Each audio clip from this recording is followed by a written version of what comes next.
अरे यार, इस बारिश को भी अभी ही आनी थी क्या? बहुत तेज भूख लगी है मुझे। क्या मुझे एक ब्रेड का पैकेट मिल जाएगा? हाँ ये लो 10 रुपए हो गए इसके। ठीक है, मैं पे कर देती हूँ। अरे नहीं, मैं तो इतनी गरीबी में जी रही हूँ, मेरे पास सिर्फ 2 रुपए ही क्या? मैं बाद में आपको पैसे दे सकती हूँ। ये दुकान है, कोई धर्मशाला नहीं है, पता नहीं कहाँ कहाँ से आ जाते हैं। मुझे तो मालूम ही नहीं था कि मेरी किस्मत इतनी खराब है। मेरे पास खाने तक के भी पैसे नहीं है। मुझे जल्दी से अपने लिए जॉब देखनी होगी ताकि मैं अपने पापा को पैसे भेज सकूँ। कितनी अजीब लड़की है, आज के समय में भी इसके पास 10 रुपए तक नहीं है। अरे यार, मैं तो पूरी तरह से गिली हो गई हूँ। पहले जरा बाल सही कर लूँ। अब ठीक है। सॉरी सर, मैं थोड़ा लेट हो गई। ये लीजिए मेरा रिज्यूम।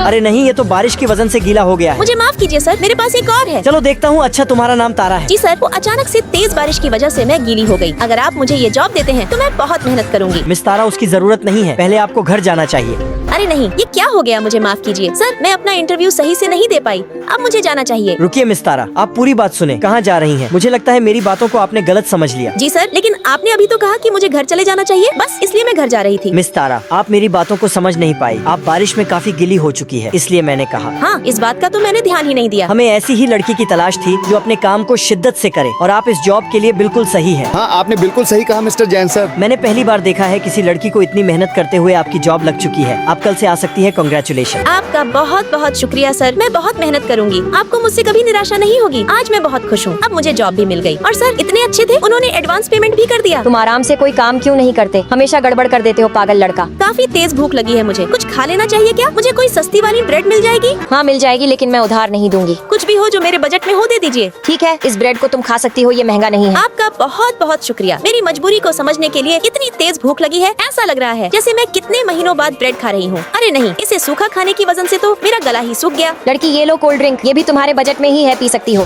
दीदी आखिर ये लड़की कौन है? काफी गरीब लगती है। तुम्हें इस लड़की पर ध्यान देने की जगह अपने काम पर ध्यान देना चाहिए। अरे मुझे माफ करिए दीदी। ये बहुत अच्छी है, मुझे अब भरपूर खाना मिल गया। अरे पिताजी की कॉल। हेलो पिताजी। तारा बेटा, तुमने जो पैसे दिए थे वो मुझे मिल गए हैं। ठीक है पिताजी, अगर आपको किसी और चीज की जरूरत हो तो मुझे बताइएगा। तारा बेटा, क्या तुम ठीक हो? और तुम अपने खाने पीने पर तो ध्यान देती हो ना? हाँ पिताजी, मैं बिल्कुल ठीक हूँ और इस वक्त मैं पिज्जा बर्गर खा रही हूँ। तारा बेटी, आखिर कब तक तुम अपने पिताजी से झूठ बोलती रहोगी? अरे पिताजी, आप यहाँ? बेटा मुझे माफ करना, मैं बस तुम पर एक बोझ बनकर रह गया हूँ। मैं तुम्हें कभी भी प्यार नहीं दे पाया, बस तुम्हारे ऊपर बोझ बनकर रह गया हूँ। पिताजी प्लीज, आप ऐसा मत बोलिए। आप मेरे ऊपर कोई बोझ नहीं है। मैं आपसे बहुत प्यार करती हूँ और बहुत जल्दी आप बिल्कुल ठीक हो जाएंगे। और ये जो वीडियो देख रहे हैं, ये लोग बहुत अच्छे हैं। ये लोग हमारे वीडियो को लाइक, सब्सक्राइब करके कमेंट में 8 जरूर लिखेंगे।